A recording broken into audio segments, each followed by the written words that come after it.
नमस्कार। यह आकाशवाणी है। अभी आप मनोज कुमार शर्मा से समाचार सुनेंगे।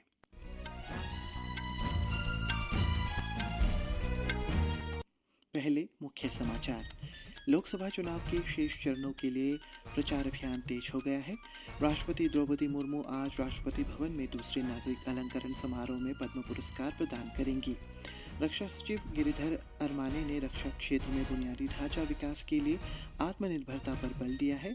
एयर इंडिया एक्सप्रेस ने अपने वरिष्ठ चालक दल के 25 सदस्यों की सेवाएं समाप्त कर दी है।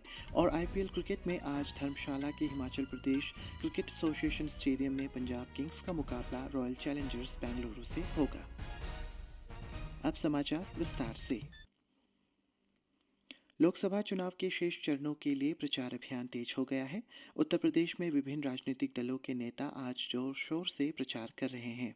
बिहार में राष्ट्रीय जनतांत्रिक गठबंधन एनडीए और महागठबंधन के नेता अपने अपने उम्मीदवारों के समर्थन में जनसभाएं और रैलियां कर रही हैं।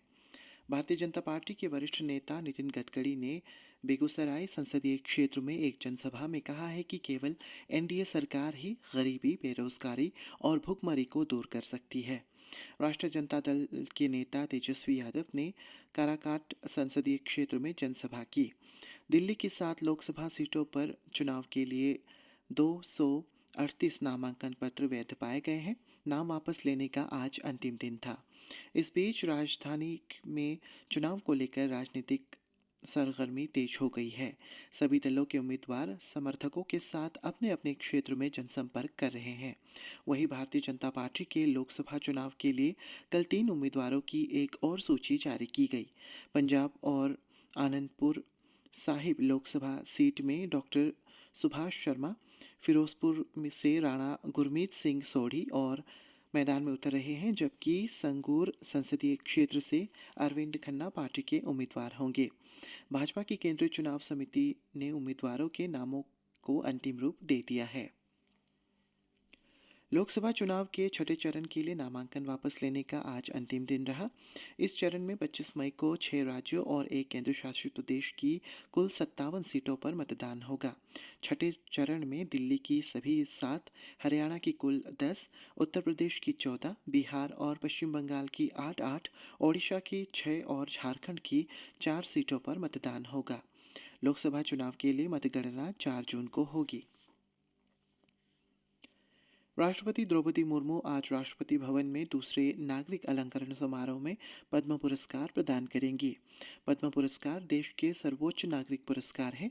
इनमें 3 श्रेणियों में पद्म विभूषण, पद्म भूषण और पद्मश्री सम्मान प्रदान किए जाते हैं। एयर इंडिया एक्सप्रेस ने अपने वरिष्ठ चालक दल के 25 सदस्यों की सेवाएं समाप्त कर दी है। बिना किसी पूर्व सूचना के इनके एक साथ अवकाश पर जाने के कारण एयर इंडिया एक्सप्रेस की उड़ान सेवाओं पर असर पड़ा है। अब तक लगभग 80 उड़ानें रद्द करनी पड़ी है। आज भी 85 से अधिक उड़ानें रद्द की गई। प्रभावित यात्री पूरा किराया वापस ले सकते हैं या बाद की तिथि के लिए यात्रा कार्यक्रम तय कर सकते हैं। एयर इंडिया एक्सप्रेस ने बताया है कि वह आज मूल सहयोगी कंपनी एयर इंडिया की मदद से 20 यात्रा मार्गों पर 283 उड़ानों का संचालन करेगी। रक्षा सचिव गिरिधर अरमाने ने रक्षा क्षेत्र में बुनियादी ढांचा विकास के लिए आत्मनिर्भरता पर बल दिया है। उन्होंने कहा है कि देश इस क्षेत्र में औरों पर निर्भर नहीं रह सकता। आज नई दिल्ली में रक्षा अनुसंधान और विकास संगठन डीआरडीओ की राष्ट्रीय संगोष्ठी और प्रदर्शनी के उद्घाटन सत्र को संबोधित करते हुए उन्होंने कहा कि आत्मनिर्भरता केवल एक नारा नहीं, बल्कि देश के आर्थिक विकास का महत्वपूर्ण सूत्र है। आत्मनिर्भरता से बुनियादी ढांचे की पूंजीगत लागत कम होती है।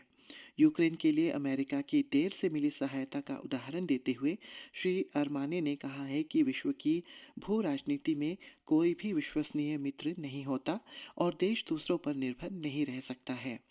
उन्होंने रक्षा क्षेत्र के लिए नवाचारी और उन्नत प्रौद्योगिकी निर्मित उपकरणों की आवश्यकता बताई।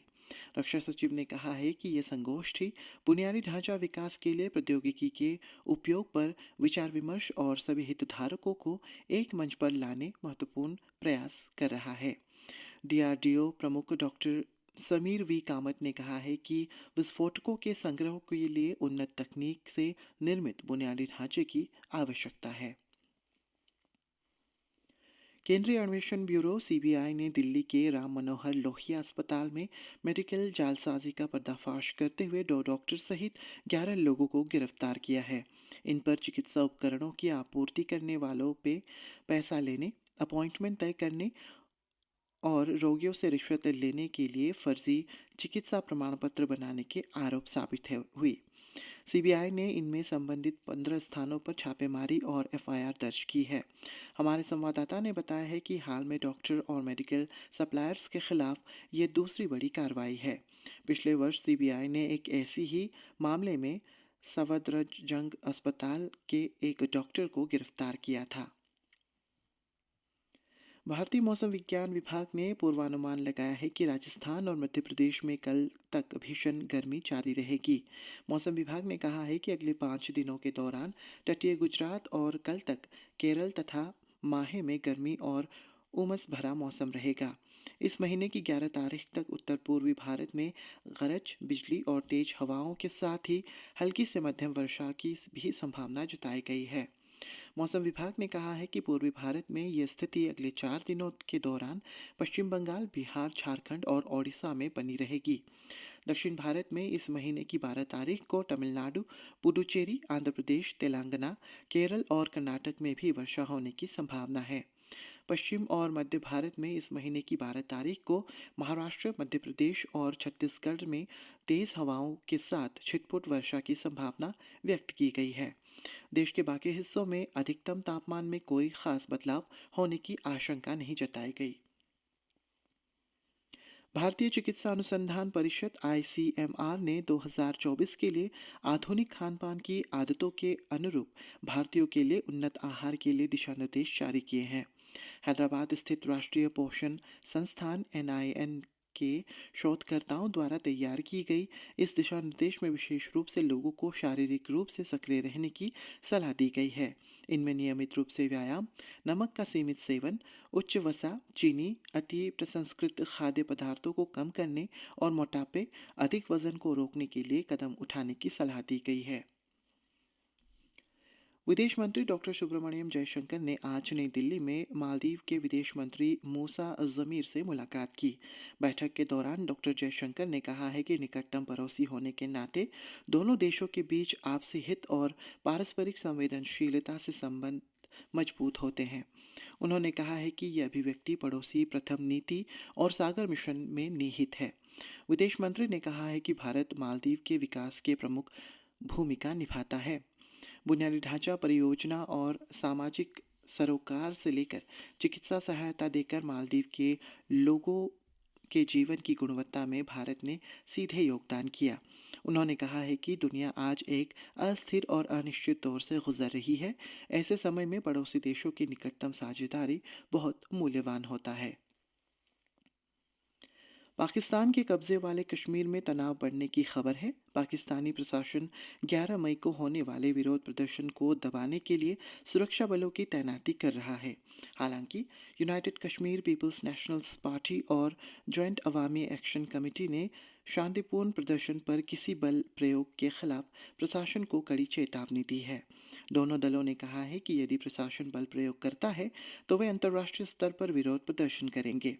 संयुक्त बयान में कहा गया है कि विरोध प्रदर्शन अन्यायपूर्ण कराधान, महंगाई और भारी बिजली बिलों के विरोध में की गई है।